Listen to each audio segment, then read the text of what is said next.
Hello, everybody, and welcome back to You Exchange, the podcast where I exchange my user experiences to change them, and yours for the better. I'm Jeremy, a mentor and senior user researcher with over 8 years of experience and a background in neuroscience. Throughout my career, I've had the privilege of engaging with hundreds of users around the world. I've created this podcast with the aim of providing my mentorship and educational content, offering actionable tips, knowledge, and guidance in the realm of research to anyone having an interest in this area. And I hope that you will find this episode insightful.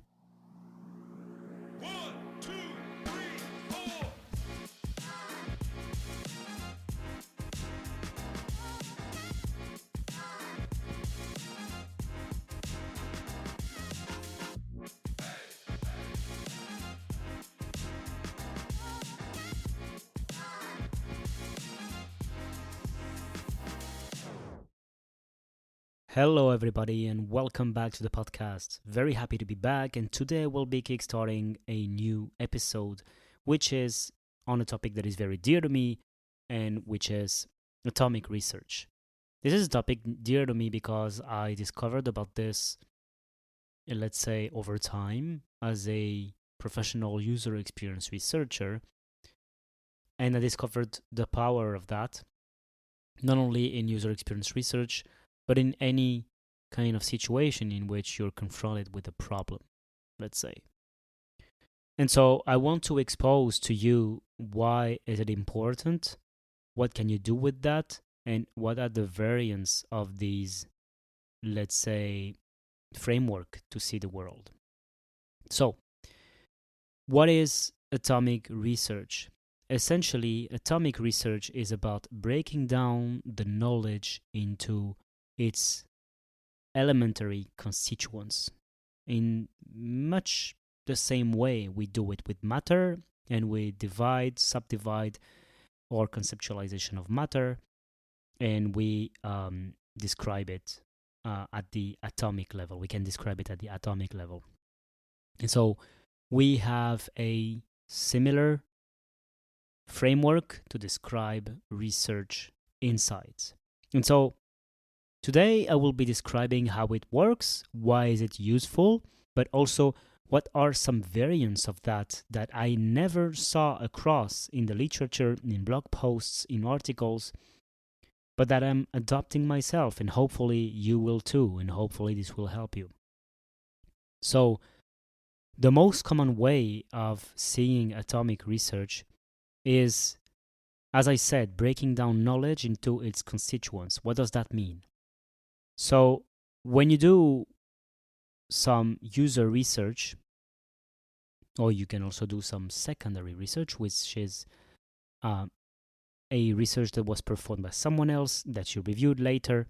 And so this is called secondary research, so also called sometimes research review or desk research, although not exactly the same. But anyways, essentially in the atomic research framework, we subdivide knowledge into elementary pieces, of knowledge. So how does that work? Imagine now I review an article, or several articles, or several past research that were conducted inside my company. And I want to synthesize this information. Well, how can I do it in a way that is useful, in a way that is reusable, in a way that will help me have control over the insights that I want to communicate and share in the company? Well, using the atomic research framework. How does that work? Basically, with this framework, we can break down knowledge and insights into constituents. And so it would be something like insights, findings, and evidence. So then, to understand that, we of course should understand the meaning behind and the differences between insights, findings, evidence, and also data. So we have several levels for this atomic research framework, at least. What is an insight? An insight, if you are an avid listener of my podcast, you already have the definition. But for the others, I'm happy to repeat. An insight is a piece of information about your users. And here I insist it should be about your users. If you're doing product design and innovation, an insight is about a user. It's not about a product. Because we are designing things for people. So an insight is about a user, and it's something that challenges our way that we understand our users. It's something that we probably did not know before. And it's something that when we know it, will profoundly impact the way we design our product in the future. So that is an insight. For instance, we can say 70% of our customers drop out at the checkout step because they find it very confusing due to the lack of payment options and financing options, blah, blah, blah. And so this is something that you might not know beforehand. So an insight is never, and that's the beauty of it, an insight is never set in stone, the rules for it to be an insight. It always depends on the context.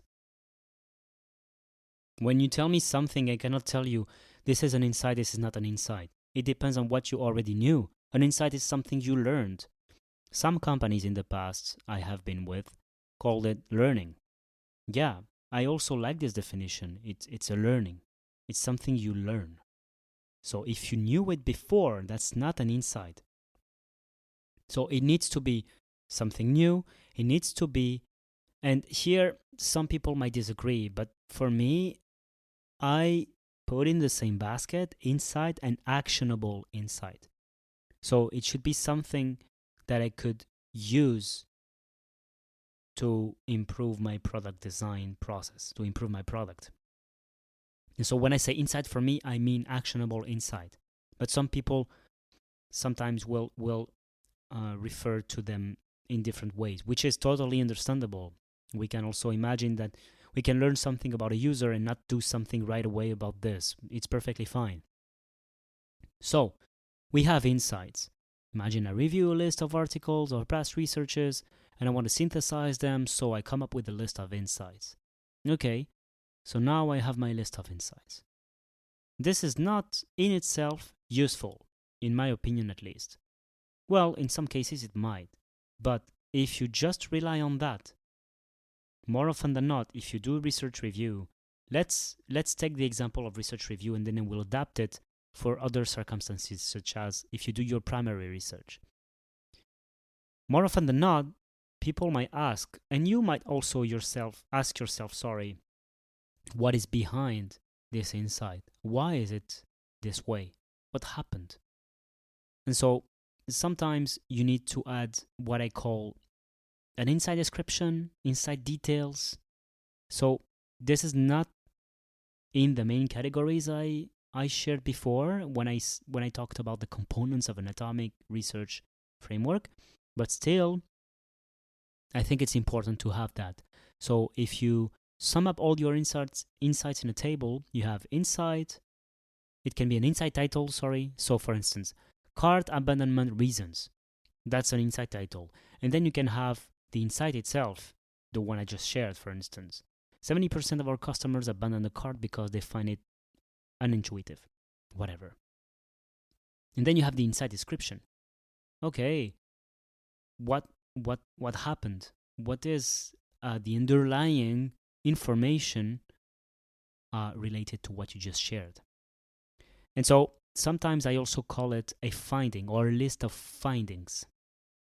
So for me, a finding, let's take an analogy.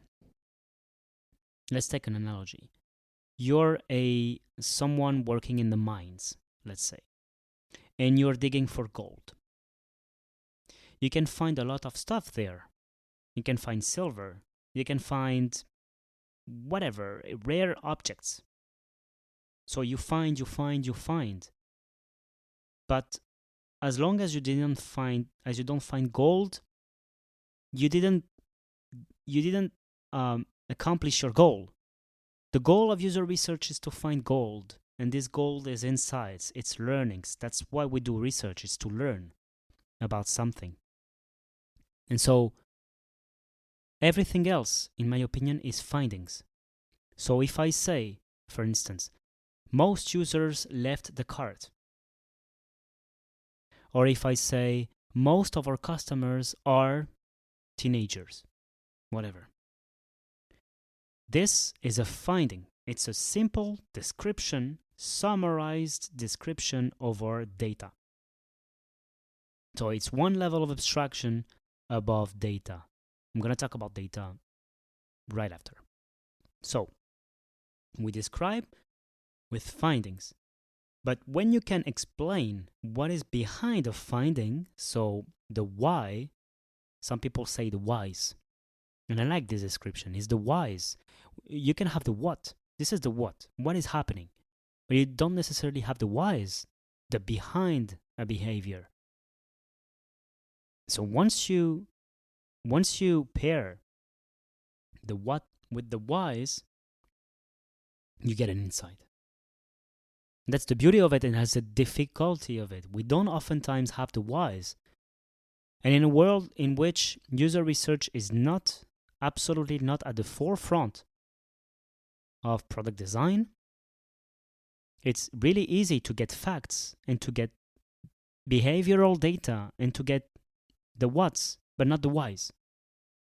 And so that's why it's really easy to manipulate information and to come up with conclusions that are not the truth. And that's what insights are for, is to teach you something you didn't know. And so I really like that because it teaches us to be humble. We develop products for people, and these people are the ones using them, and they are the ones ruling over if your product will be successful or not. Well, there are maybe a couple of other, let's say, aspects you need to take care of, such as the feasibility of your product, the viability. These are in itself a whole lot of other problems. I'm not dismissing that, but ultimately you need to serve people. So that's why an insight is so important. But then underlying this insight, you have findings, and when you put them together, you come up with an insight, to make it simple. And then behind this finding, you have data. So if you say majority of our customers are young adults living in Boston area, okay, the data underlying that could be something like 65% of customers, and then you have demographics, and then you have a graph, you can have pictures, you can have statistics, and so on. This is the pure, raw, unaltered data. And oftentimes it's not needed to share it, but it's good to have it. Because if you are in control of the data, the finding, and the insights, and the relationship between them, you can do wonders. Because when time comes for a research review and you have all of that stored in one secure and reusable location, you can do wonders. So that would be the levels of atomic research. You have the insights, the findings, and the data. And the data here, I like to call it evidence. Because, well, some might argue data is data. Yes, it can be qualitative data and it can be quantitative data. But to be honest, when it comes to communicate with other people who do not do research, when you say data, they think numbers, which is fine. And so that's why I don't like to say data, even if I love data, but when I communicate, I say evidence. Because it's more the role of this data. It's to prove and to back up a finding, which will itself back up an insight. And so the evidence is not necessarily quantitative, it can be qualitative. Again, I'm not against calling that qualitative data because it's what it is. If it's a quote, it's data and it's qualitative. But the overall a group of information, I like to call it evidence. Because although it's data, in the realm of storing your insights and information, it's more of an evidence. Okay, so once you have that, you can draw parallels between your data and the findings and the insights. And when you have all of that stored in a reusable location, an accessible location, you have what we call an insight repository. An insight repository is a way for you to store all your information. I will do another episodes on that, the best practices for insights repository, my experience in building one in a previous position, or at least I should say improving one. So that is the most common way of conceptualizing atomic research, because you subdivide your knowledge, which is the world, let's say, in indivisible pieces, which are the atoms. And this is the most obvious way to conceptualize it. And I love that because it's also something that is applicable to our own life. If you read book A and book B and book C, and you have quotes inside of each book, and then you want to come up with insights that cross-relate these books, you can do it. That's the beauty of it. You don't have to do it only in your job. You can also apply it in your own life. So, that's for the most obvious part. Now, I will cover the one that is a bit less obvious, and that I would like people to talk more about, and for which I had people asking me for mentoring sessions on this, not knowing I would conceptualize it as well as atomic research. So, we like to talk about atomic research when we cover insights. But for me, we could also see it the other way around, when it's the time of going to dig for insights, going to look for information. If we want to structure our information into, let's say, Russian dolls, for lack of a better term, so it's like a component inside of something, which is inside of something bigger, which is inside of something bigger, we have to adopt the mindset of an atomic research practitioner. So it's not only at the time of coming up with the insights, synthesizing, organizing them, and so on, it's also at the time of building our tools and practices to gather it. I don't know if I'm making sense, but let me explain with an example, or at least with a structure and then some examples. If you want to come up with insights, you need to structure your way of gathering them. So, the parallel will be when you frame your research project, from the moment you frame your research project until the moment you're going to ask questions to your users, or until the moment you're going to use a given methodology. How does that work? Well, let's take the parallel. You have a research goal or a research statement.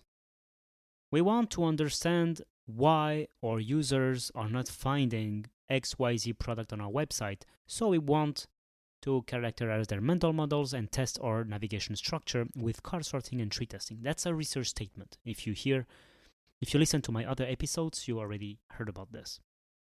Then we subdivide it. So the research statement would be, or at least I would say the research objectives, the first subdivision, would be what the insights are for the atomic research. An insight is here to answer an objective. Imagine your objective is, I want to understand how people navigate my website. An insight answering that objective could be, people would prefer to use the drop-down because it lays all the available options, and it's better for them to see them all at once. Whatever. Sorry for the not so good example, but that's the idea. And so you have the insight answering an objective at the same level. Imagine you have levels of information. This is the same level of abstraction.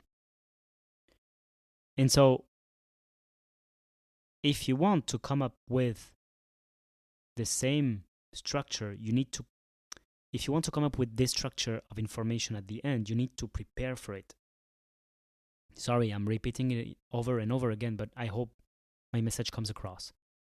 So, we have the research objective, but then in order for you to come up with these insights, you need to go down the rabbit hole at the level of the data you want to gather to make sure you gather the right data, and then you will be able to come up again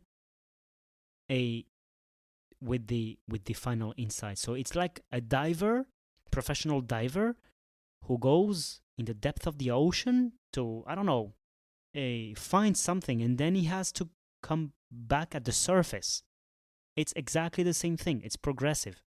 So we have our research objectives. Once we have them, we need to define research questions. Research questions are the set and the components of, the set of components behind a research objective. A research objective could be, I want to understand how people navigate inside of my website. One research question could be, how can we lay down our different options in a menu that makes sense? How can we call our different labels and options? So you can see that for one research objective, you have several research questions. So we are going down one level further in the rabbit hole of atomic research. And then for each research question, you can go down again with actual user interview or user research questions. Meaning, for instance, how can we make a menu that is intuitive? Okay, so it could be, one question could be to ask your user to perform a task. And then it could be to ask your users, how do they feel about it? What do they understand, don't understand? So you already have 3 ways to gather information: by observing and by asking, by giving a follow-up scale. You have already 3 ways to gather the information of the intuitiveness of your structure, which was your question. But then remember, we had another question, which is the labels. And so you can ask your users in a card sort to sort them according to groups that make sense for them. You have already one way. You can also ask them, what do they think about these labels? What does it mean to them? Second question. I hope you see my point. It's like you have an idea and you can apply it to anything. You have an idea, but it's very nebulous. You don't know how you're going to proceed. So it's like in project management. In project management, you have a project goal. And then you have a work breakdown structure, which is about the different objectives. And then inside of each objectives, you have tasks. And maybe associated to each task, each task, you have a timeline. And so on and so forth. And so the atomic mindset is really useful to have in several areas of life and your work, and so on and so forth. Of course, the downside of it, and this is something that I'm guilty of frequently, I would say, is overthinking. So I would say be careful about that, because you can go down a rabbit hole and go too far. And then same when you come up with analysis, it can be the same. But the point here is really to think in mirror when it comes at least to user experience research. You want to uncover something, so you need to break down and break down and break down again. And then you have to have the opposite mindset when it comes to synthesizing information. You have to come up and up and up, level of abstraction, up and up again. So I really hope I made my point across. Hopefully, you can build your research plans, scripts, interview questions more easily with that. Hopefully, you learned at least one thing. If it's the case, please subscribe, share it with whomever you think would be interested. And I can't wait to see you in the next episode. Take care. Bye bye. And that's it for today's episode. Thank you everyone for joining me today on New Exchange. I hope you found today's episode insightful and valuable. Make sure to subscribe in order for you not to miss the next episode. Share it if you liked it and leave a review. Thank you for your time and attention. If you have any questions, comments, or suggestions for future topics, feel free to reach out directly to me. You can find all the details in the show notes. And see you in the next episode. Bye bye. And